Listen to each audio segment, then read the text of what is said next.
as usual, we have a wide range of interesting things to take place. I'm Gary Bender with OIU's Training and Development Group, and joining us remotely is Chris Becks. And joining us also, and he's with eLearning, and along with Chris, we have Kristen Buffard from eLearning as well. Hello. So today's topic is actually a continuation of last week's, or earlier in March's, since we're every 3 weeks, which was, why assess my class? Last time we kind of talked about really the sort of the philosophical aspects and things to think about in that, and this time we're going to continue that conversation. So with that in mind, Kristen and Chris, it's all yours. Thank you, Gary. So like Gary said, my name is Kristen, and this particular part of the conversation, assessing your class, really I'd like to hear from all of you, because it ends up being something that's really personal. And I'm curious to get everybody to share what they've done in their courses already and the approach. And then we have some suggestions later on for what people can do early or as low-hanging fruit for getting feedback from students midstream in courses. So as the course is going and you want to get a little bit of a sense for how students are doing outside of the performance and the assessments that you've built for the course, what else is possible? So some of you I know, and some of you are new faces. So for everybody here in the room, can you just say your name and what discipline you're teaching in? And we'll start with you, Danny.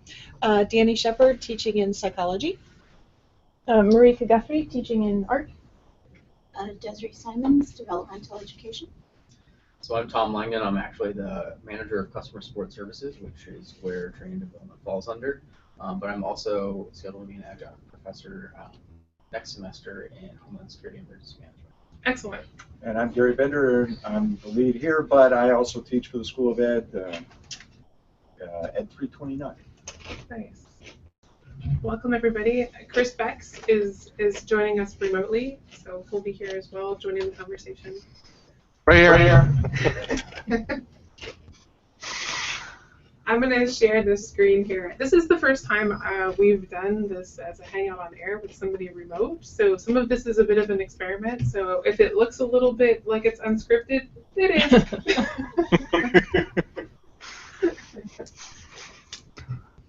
All right, so I'm going to share this. I'm going to pull it up on the screen too. Driving two computers is always fun. Okay. So I just have a few slides here to help me remember what we're talking about. If you want to follow along or access any of the resources that we talk about, there is a URL, and I apologize for you in the back, it's a little bit small. If you want to access these slides, you can do so at that link. Like Gary said, during the last session, the group talked about why it's important to assess your class, and they provided a wealth of research that I thought was really useful. I had an opportunity to read through it too, and they've shared that folder out. So if you're interested in checking out what's been shared already, you can go to, of course, I'm sharing my screen again. There we go. So here, let me make this a little bit bigger for a second. This folder right here.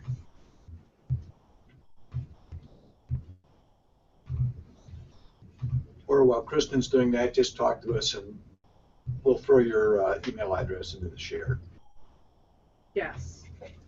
So you can access that link as well. That's at the bottom of the screen. But there are some really interesting articles in there, and they have lots of great suggestions. They also provide a lot of, or some research from multiple institutions who have looked into the process of evaluating classes and evaluating course delivery. So here at eLearning, where I and now Chris Beck's work, we spend a lot of our time thinking about the structure and preparation of course material. And most of the time, we don't have an opportunity to see how a course is actually delivered. It's, everybody goes off and teaches their class, and we don't have the opportunity to join individual classes for delivery. And I'm curious to hear from all of you, when you're teaching your classes, how are you thinking about gathering information about the effectiveness of how you're teaching? And that's for you guys to answer right now. Well, this semester I'm teaching a very small class. It's all the, there's 7 students, and it's all the master students in the art department. And we've been able to have some kind of informal discussions about what they, the class is offered every semester, and it's mandatory if they have a TA-ship. And the problem is not everybody's teaching, and so everybody kind of needs different things out of it. And there's people that's their first year, and there's people that's their last semester. And so every semester we just kind of have to be a little bit flexible about what we, take advantage of things, visiting artists are happening that semester. But we've had informal conversations, but now that I'm now part of the committee that's doing assessment for the art department, I'm really interested in finding out how to maybe do an anonymous survey for the current grads to kind of find out how things are working for them, and if they feel like they're getting what they need, or where the weaknesses and strengths are. Okay. All right. Anybody else? This is my first semester of teaching 2 online classes and 1 class that's sort of a hybrid. It's students, they're doing their senior projects for anthropology and 465, so they're taking a 1-credit writing course with me, and some of them are distance, and a couple of them are on campus, so I consider that sort of online as well. And it's different from my face-to-face classes, and I guess it's always been easier to gauge what the students are learning and see how they're taking the material in and applying it to their writing in class, but online they have different sort of due dates, and their rubrics are a little bit different. So sometimes it's a little bit difficult for me to get the kind of feedback on the feedback they're getting. Unlike my face-to-face students, I can sort of corner them and say, what did you think of that comment, kind of thing. It's not as easy to do on online. So I guess I'm trying to figure out some better ways to do this. Yeah, I've noticed too. I teach a web graphics and multimedia class for CTC now online, and I've noticed too. Usually, it's the students who run into problems that I hear from most.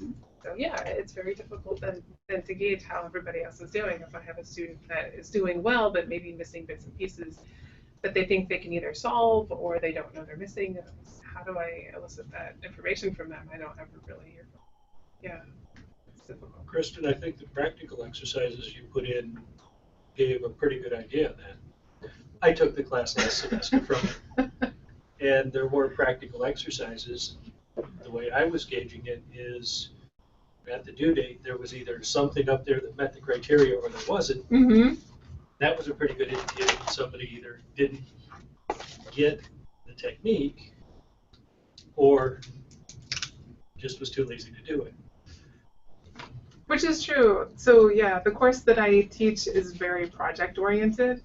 So there are a lot of skills, discrete skills that students learn because they're learning across a diversity of multimedia types. Each lesson is essentially having them produce a little project. And so yeah, when somebody doesn't turn something in, it's a first indication that something might be amiss if I haven't heard from them.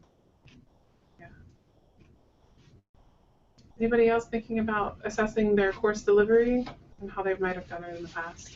I have, I'm teaching my first one this semester, and there's 26 students in it, and at least 20 of them I have a prior relationship with in face-to-face, and many of them a very strong rapport and relationship with, and so I'm very, very aware of what is missing and what I'm doing wrong in terms of there are just so many things that I know need to be better, and I use the relationship I have with them to solicit constant feedback. I mean, I'm just on a weekly basis, I'm talking with them about something in terms of how things could be worded differently or clarity of various things, because basically they're on this journey with me. Many of them, it's their first online class.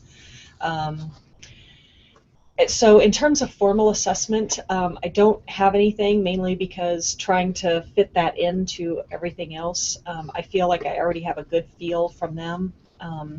I have very good close contact with all 26 of them. I have very personal contact, even the ones that I didn't have a prior relationship with. And I met with all of them face-to-face at the midterm and gave them, even though it was face-to-face, a good opportunity for providing feedback. You know, what isn't going well, what could be more clear, what's been frustrating, and got good feedback there. I feel like they all felt like they could say if there was something wrong. I felt like there was a good enough rapport there, but I haven't developed anything anonymous for this class yet. I do feel like I have the tools to do that, but right now I guess I haven't felt a need for it, mainly because I know what the checklist is of things that really need to change, things that need to be different. And I feel like they are comfortable giving the feedback. So I don't have anything. I would probably play with Google Forms, because that's been my new skill this semester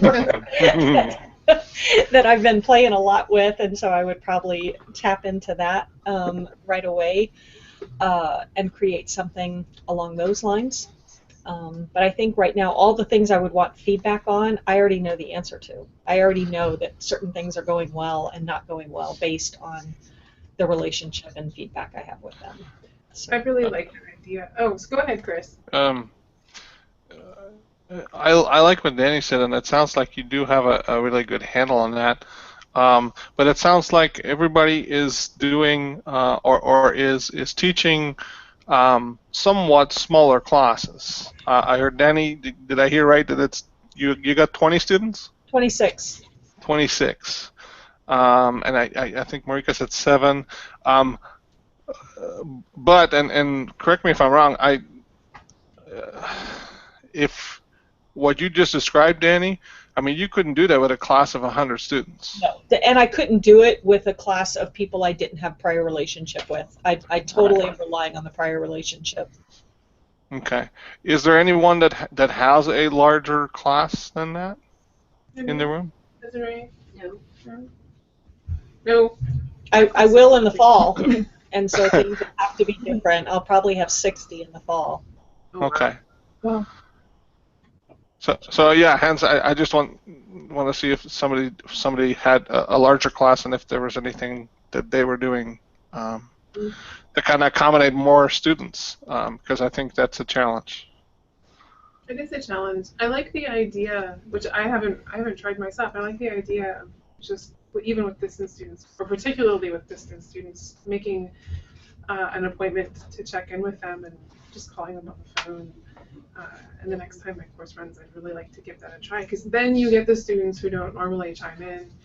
And I took a class. I took the Introduction to Atmospheric Sciences course, which Rich Collins teaches, and he did that for all the students in the class. And I think there were 38 people on that student. So he spent like twice during the semester. He called everybody in the course and did exactly what you did. You know, how is the course going for you? Are you having any problems, any sticking points conceptually? And got everybody's feedback that way. And as a student, I really appreciated that. And that sort of encouraged me too, and gave me more of a sense of accountability as I was working on the course, because I knew at some point I was going to have to get on the phone with my instructor and actually I can see that. talk about how I'm doing. Whereas in some of the other online courses that I've taken in the past, I'm like, oh, I'm just going to work through this economics course and just make sure I get it done. And I was able to do that in one particular case without ever really having to check in with anybody, which, was fine. It was a good course. But had somebody been making contact with me, I would have been much more nervous about my performance. Great. Welcome, guys. Gary. Let me just add something to that. One of the things I've been playing around with is using Google Docs and a blog. And for the classes I've taught, I actually had a sort of required feedback section in which it was not just feedback to me, but actually feedback to their peers. So they got to look at, it was very project-based things. So every unit, if I want to call it that, or every couple of weeks when we finished the section, um, they had, as a requirement in the class, to go in and look at how each of their peers did their result and offered two pieces of information. One, what they found really interesting or exciting or useful from however they did the project, and then a positive piece of criticism. So they looked at it and said, you know, I really like this, but I think you could have also done whatever. So that helped get them, and then they gave me feedback on the assignment. So they'd go back and look at the rubrics or whatever and say, you know, this was really great, but, you know, I think it would have helped if your instructions had been cleaner or the rubrics less confusing, something like that. And at the beginning, they were a little squeamish about it because they're not used to doing that. But by the end of the class, you could tell looking at the way they commented that they really liked the opportunity to make the comments. And when they looked at it and saw that I was responding in how I would modify upcoming assignments based on what they were telling me, they saw value in that as well. I haven't figured out a really good way to do it because the feedback to me they didn't want public, as well as the feedback to their peers. So I've been playing around with a variety of Google Docs and blogs to try and facilitate that. It's a lot of work on my part, but the feedback I got from it was pretty interesting because it works whether or not you're physically there. So it works great with distance students. It's just part of the writing side, but it took time to get them into that mode because it was not a familiar mode for them. Mm-hmm. The squeamishness that you were referring to, is it them? Do you think it was more them giving feedback or receiving feedback from their peers? Or they didn't mind receiving feedback. They just wanted it to be anonymous. They didn't want to be identified. Even though, for me, when they gave me feedback, they didn't mind being identified. They just didn't want their peers to see what their comments were to me, nor did the same thing was applied when they were giving feedback to their peers. They wanted to give the feedback. They just didn't want to be identified. So I mean, it's a very interesting privacy piece. It is. Yeah, that is interesting. Based on the material that Gary, what you shared during the last session, I went through some of it and I pulled out some, I want to call it low-hanging fruit, but some of the things that are much easier to implement, and some of what you've mentioned here as either concerns or things that you'd like to take a closer look at for evaluation in your course end up, I think, being very easy to achieve. And you've already mentioned, using Google Forms or some other way to get quick feedback from students. Gathering student feedback via student evaluation is something that, of course, we get from the official institutional evaluation forms at the end of the semester. Of course, it's too late. We can't actually take any action on it until hopefully the following semester. Sometimes we get that feedback a little bit late too. But it's possible to, with polling tools, either Google Forms, and I'll talk about Socrative here too really quickly, to in the middle of a lesson or during, or I would say maybe at midpoint or 2 points during the semester, to put up a quick form for students just to poll what's important for you to understand how they're receiving and performing in the course. And it gives you many ways, or I don't want to say many, a few ways to get that feedback anonymously too, so hopefully students feel comfortable disclosing their opinions. The peer ratings, as far as other ways to have your course evaluated, you can have other people in your department take a look at your course, and how many people have done that? Yeah, so that's great. That's fabulous. We also have started a Quality Matters program. It's very much in the beginning phases, and so if on your table you have the pamphlet here, the Quality Matters program has, what it is an opportunity to have your course evaluated by a subject matter expert and I think a minimum of 2 or 3 other Quality Matters experts, so people who have gone through the Quality Matters training. And the training is extensive, and what they do is they train people on how to apply the Quality Matters rubric, which is listed here in this handout. So the people working on your team as an instructor will go through your course using this rubric and provide suggestions so that your course eventually can be Quality Matters certified. And Quality Matters is a program that's recognized nationally. So it's not just something that UAF is doing. It's not just something that the Northwest is doing. Everybody across the country, I don't want to say everybody, there are multiple institutions across the country who are using Quality Matters to evaluate their courses. And this is for course readiness. So it's not necessarily for course delivery. But if you're interested in having somebody take a look at your content and how it's structured, and how your activities and assessments align with your course objectives, which I think is one of the most valuable pieces of what Quality Matters can do. This is something that we can offer for you, and to get that started, I would contact either Heidi Olson or Chris Lott down at eLearning, and they can explain the process to you. It takes a little bit of time just to get things going. It'll take about 3 weeks, I think, to get things kicked off, and then depending on the revision cycle, it may take a few months. So it's not something you want to do for summer semester, but it'll probably be something if your goal is to make some changes before the fall semester, you can knock out. So that's an opportunity that's available to us as well. And then self-evaluation too. Of course, I'm sure we all reflect on. Danny already shared some of her reflections with us. We all reflect on how our course is going. Both during the course as it runs and at the end of the semester, and during the summer when the course isn't necessarily going, and then late at night when we wake up at 2 in the morning and we're worried about whatever these thoughts pop into our head. How many people have kept a log or a journal while a course is run, just so you can remember it the next time you're revising your course? Yeah. I constantly will, as well, Martin's not here anymore. Martin went through my course. The last time he went through was, I've been teaching this course since 2009, so I've taught this course multiple times, multiple times.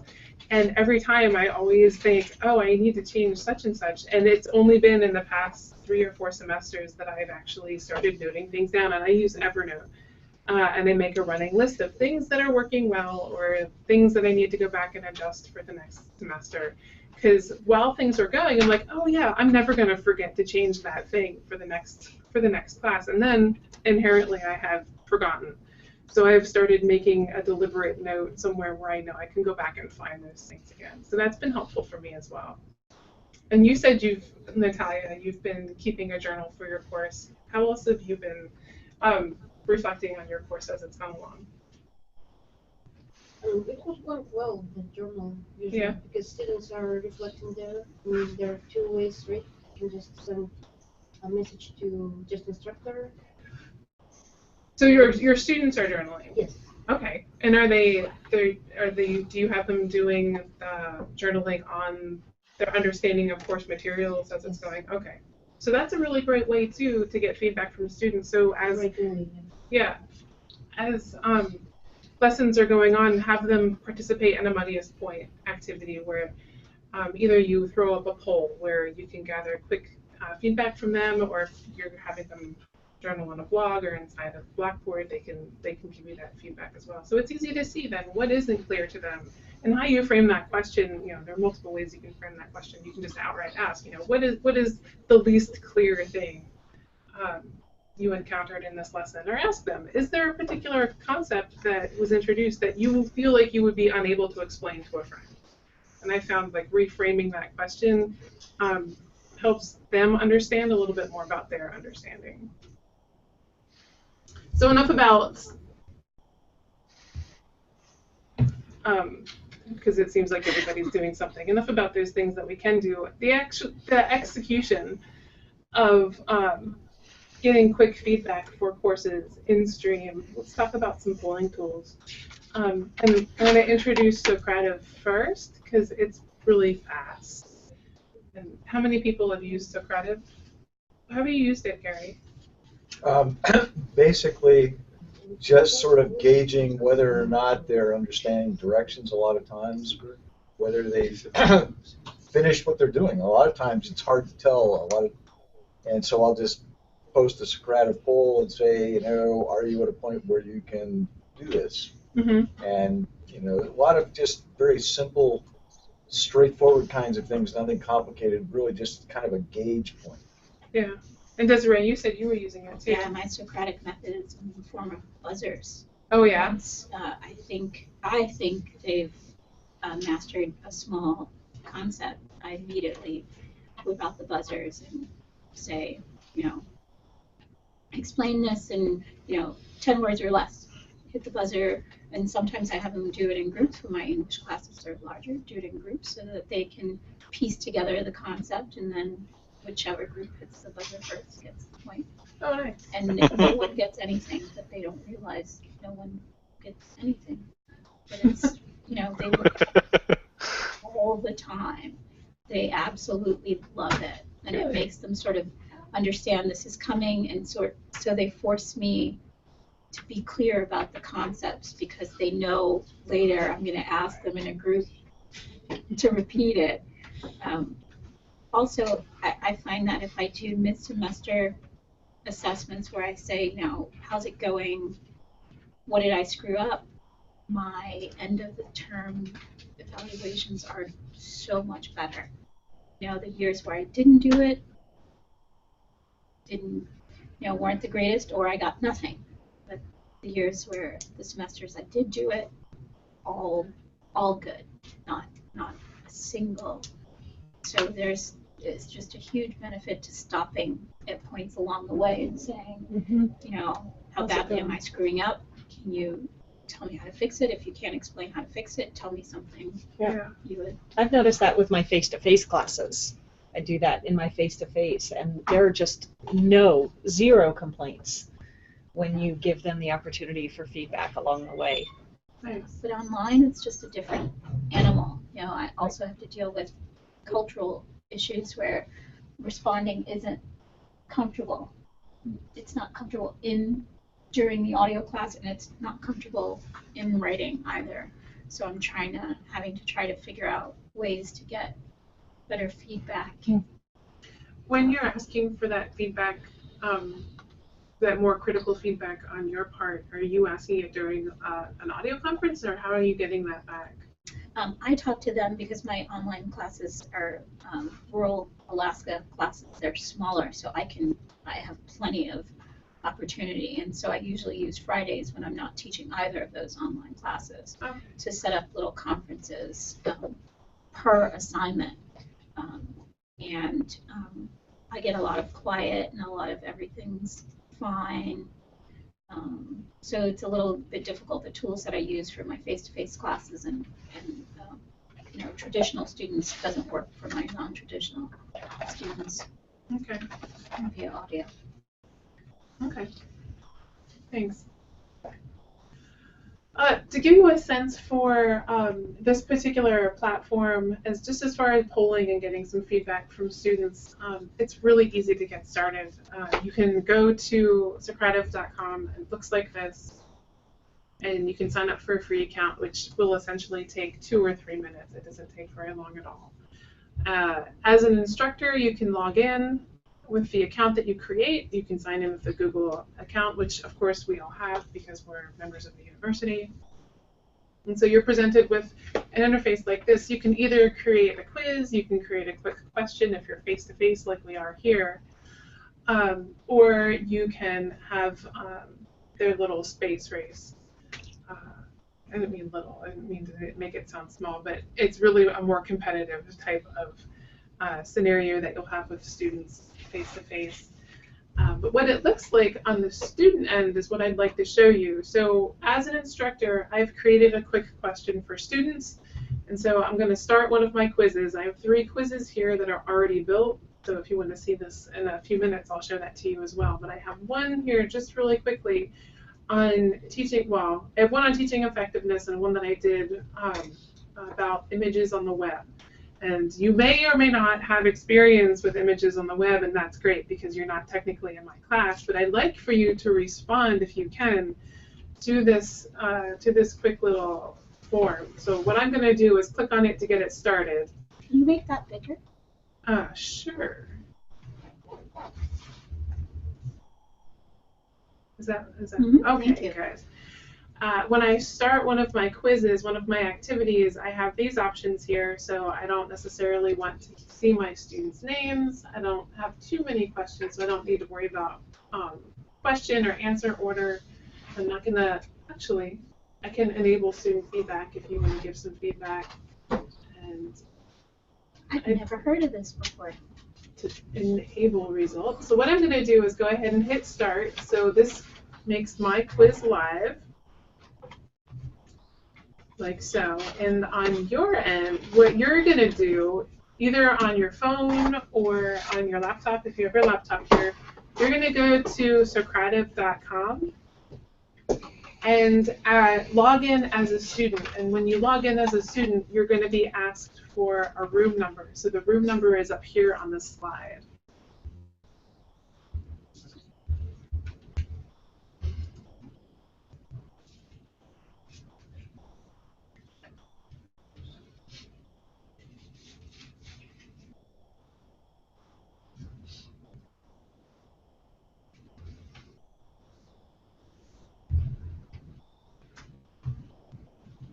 Some of you guys are so far away. Here, let me make this bigger. There. Is login at the bottom? Login as student. Where's the login? That was actually like fun. Like it's really like the interface is really nice and. Are you able to find it yet, Desiree? I'll pop back there. There it is. Okay. So just 2 questions.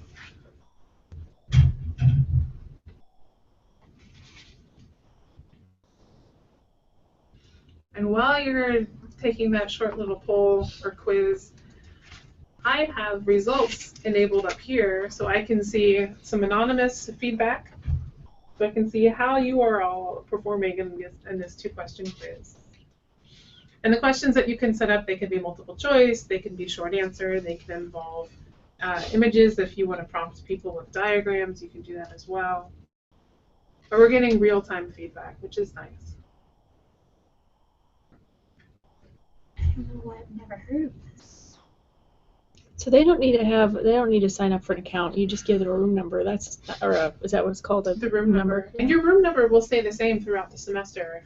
You don't need to create a new room number. All you do then is go through and enable or disable particular activities. And so you don't see the student's name? Because I use Poll Everywhere with mine. And so this you don't use. So when I started this quiz, I disabled the student names. So if you want to see them, you can turn it on. But if you want students to be able to see these results but not see who's giving what answers, you can disable it. So right when you enable your quiz, you can make that decision. Is it going to be anonymous or not? So it can be really quick that way. So I just have in the phone app, I can't see this. Is there a way on the website that you can, as a student, see how everybody else is doing? You'll have a very similar view as a student from the website. As an instructor, what I can do when I'm finished is go back and grab I can get an exit ticket. Oops. I'm still learning how to do this, so let's go to... So it says waiting for the teacher. You weren't able to take the quiz? I did. I finished it, and it said you've completed the current activity waiting for teacher. Oh, I have that too. I didn't, yeah. Okay. Well, I'm curious what you're waiting for, because that's all we're doing. You can take a look. Is there some function that tells you to close the poll, to close the... That's a good question. Because otherwise, I think we might still keep getting this until you... Well, I can turn it off, too. I can close this eventually here. So if I go to, let's see, my quizzes, oops, I can see all of them. We have images on the web. I can go into edit. So I can turn off sharing if I want to. Let's see. That's a really great question. Oh, here we go. I hadn't scrolled up far enough. So you would hit finish. So here then the options: get reports, view chart, or go back to your dashboard. So there, if I view the chart, we're right here. I can take a snapshot of this for later, share it with the class. So now it's changed to waiting for your teacher to start an activity. Okay. From that point, let me exit this. From that point, what you'll want to do then is go back into start a quiz. That's the start of the activity. So if you've created that quiz already, that's where that's going to happen. This is so much better than poll everywhere. When you're in a situation like we are right now where you're face-to-face, the option to ask a quick question I think is really nice because you can have this pulled up on a screen, or even if you're not sharing.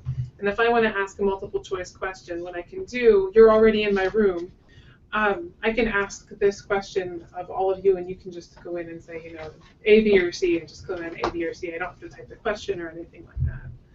So that's very handy as well. I'm still going to make my final on there. So it does. You can have it track their name Mm-hmm. if you want.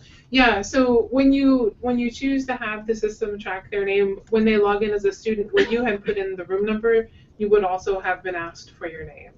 So it's a little bit of an honor system. You're logging in as yourself, but essentially that's what's going on.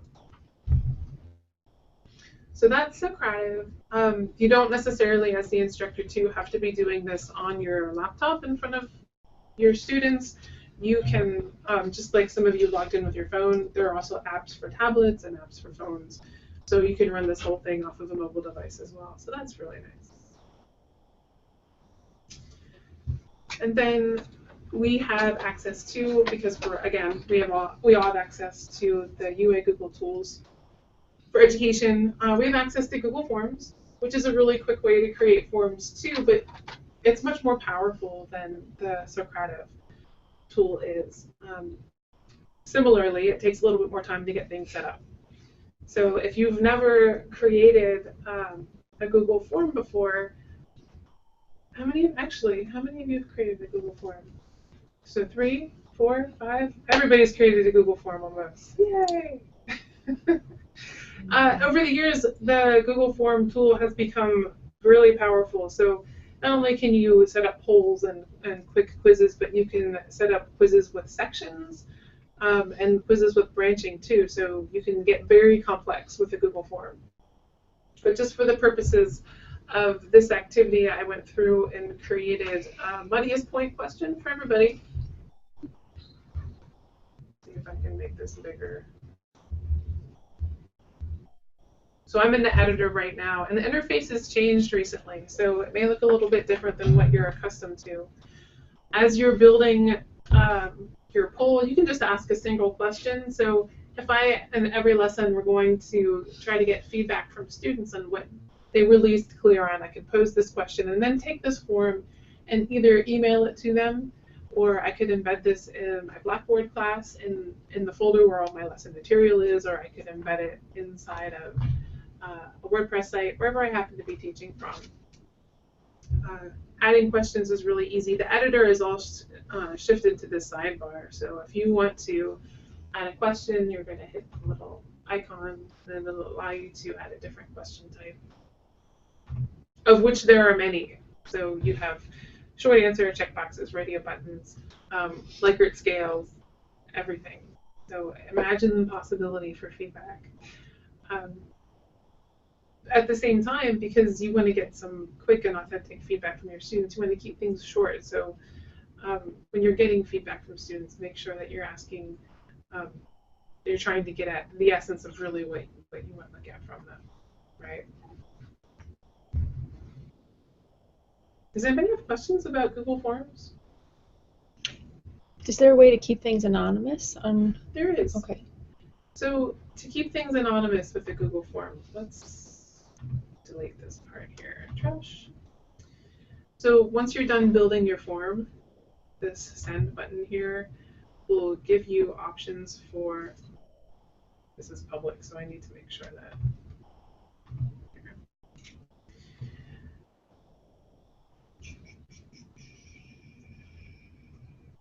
Where did it go? Who can respond? Anyone in UA?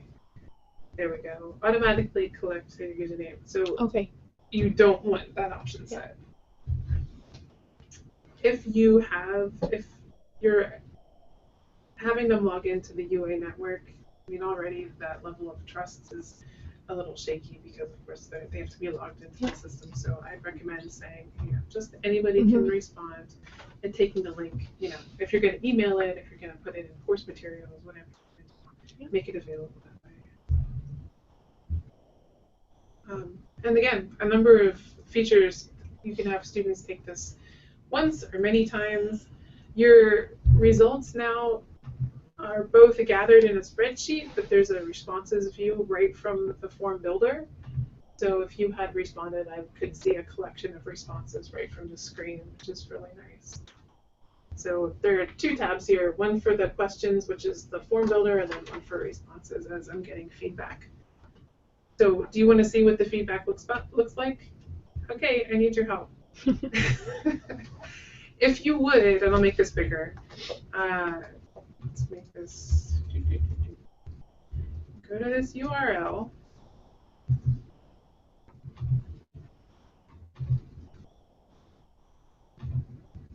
Oh, that's not big at all. I'll make it even bigger. There we go. Hopefully you can see that link. If not, I'll spell it for you.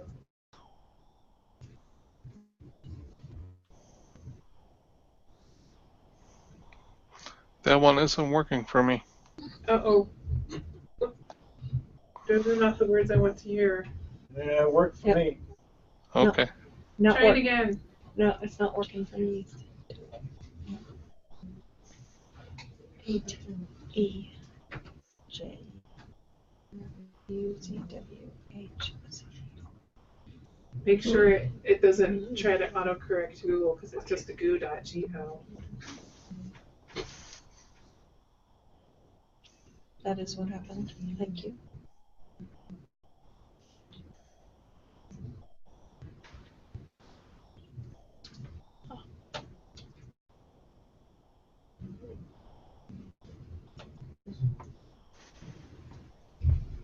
Yep, got it.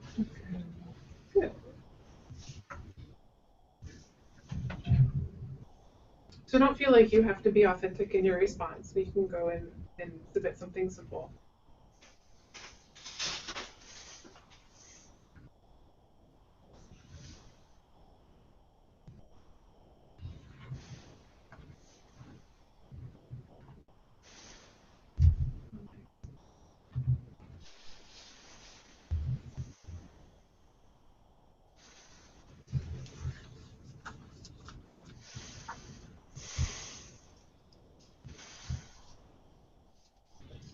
So far I have one response.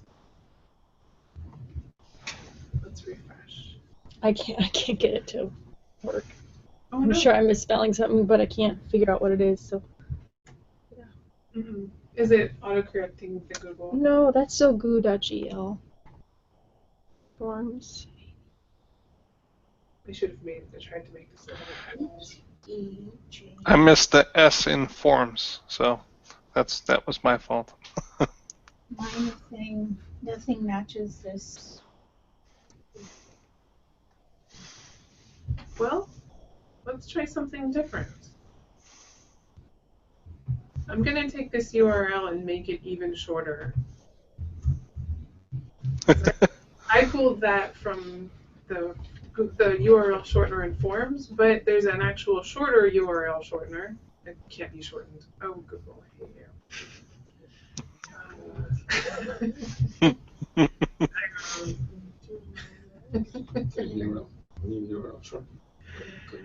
Let's see. Cancel. Send link. All right, let me grab the real link and we'll make it shorter. Oh, but I don't want responses.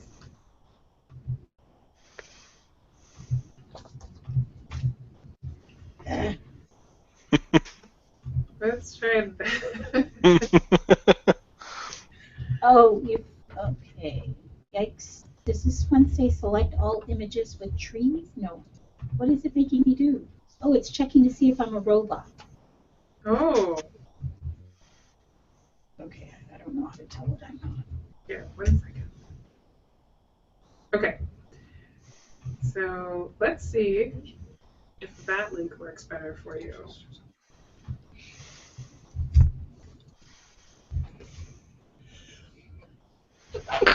Bless you. Thank you.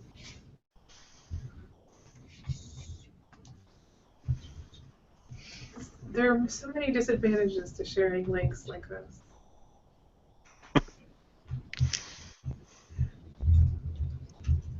There's some really creative solutions too. So have any of you played around with the apps that share URLs by sound? No. So there used to be an extension for Chrome, but I think it's deprecated. But even for your phone, there's an app called Chirp. And so you type in a URL and anybody else, the caveat is whoever else is listening has to have the app too.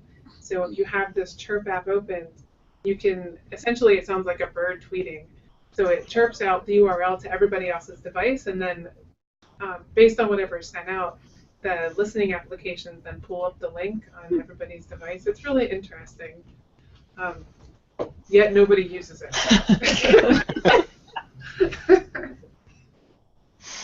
That shortened URL worked Okay. better for Right. me. Thank you. Thank you for bearing with this exercise.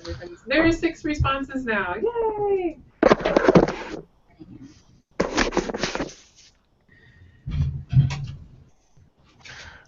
I use a URL shortener called Bitly, Oh yeah. which allows you to customize your short link.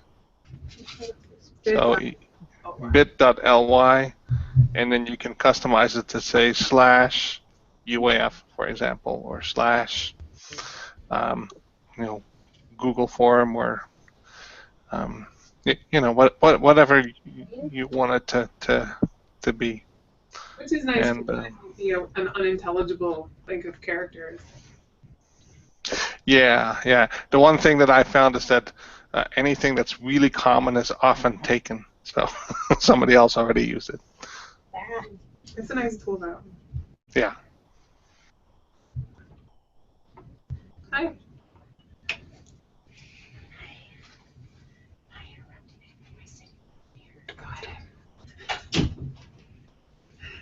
Okay, so thank you all for participating in this poll. This is what responses look like now. If you've used Google Forms in the past, the spreadsheet that you're accustomed to seeing with responses is still behind this form. It'll still be loaded into your Drive account in Google Drive, but this is a much easier way to process the information. And you can get to the spreadsheet with the icon? Yes. Okay. So if I click on this icon, you can see. Okay, you don't have to go there. Just. And then if you have people responding to questions that are multiple choice or true false, it'll give you a visualization instead of giving the free text results that you see here, which is nice too. So if you do have a quick poll that you want to put up for students in a class, it'll create that visualization, and Google, as far as the visualizations it generates, you can either save those as images or you can keep them as dynamic charts. So if the data ever changes, those charts change too, which is a really handy way to collect information, really. There's a lot you can do with that. So anyway, that's all I wanted to talk about as far as tools. Did you want to mention anything, Chris? Just one thing, and I don't know how many of you are using Blackboard for your courses, and if you are, Blackboard has a survey tool built in as well. And any of you that have done multiple tests before, or multiple choice tests, or it's almost exactly the same tool for that, and you can do surveys directly in your course that way. When I was teaching, I used that usually for kind of a midterm survey, It can be anonymous, and yeah, it gives you some feedback. It allows you essay questions or short answer questions as well as multiple choice. And anyway, it's just a good way to quickly poll your students in an environment that they are already familiar with. Not that Google Forms or the Socrative one isn't a good tool. Those are, but if you're already using Blackboard, it may be an option that you may consider. I have a question for you about that, Chris. Sure. When you put together a poll inside of Blackboard, how do you view the poll results? So once your poll's completed or once your survey's completed, in your grade center, it'll have a column there, and you can click at the column header, and a little drop down there will have a menu, and one of the options there will say download results, or see the results, and you can see them, pull them up on the screen, or download them into a spreadsheet or something like that. And if they're anonymous, then they won't be user identified. And if you do, then you can see them by user as well. Okay. We are quickly running down on our time. Do you guys have any directed questions or anything else you'd like to share? I'll just add one thing. Another polling tool, if you've never used it before, is a program called Kahoot. Kahoot? Kahoot it. And the reason you might want to use it, it's spelled K-A-H-O-O-T, so if you look that up, then you actually have to go to Get Kahoot it to actually set up an account, which is free. The nice thing about it is for quick and dirty, and it shows the immediate results on screen.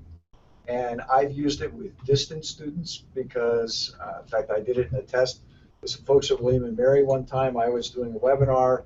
They were on the other end, and they saw the poll at the same time. We all saw the response. Yeah. Okay.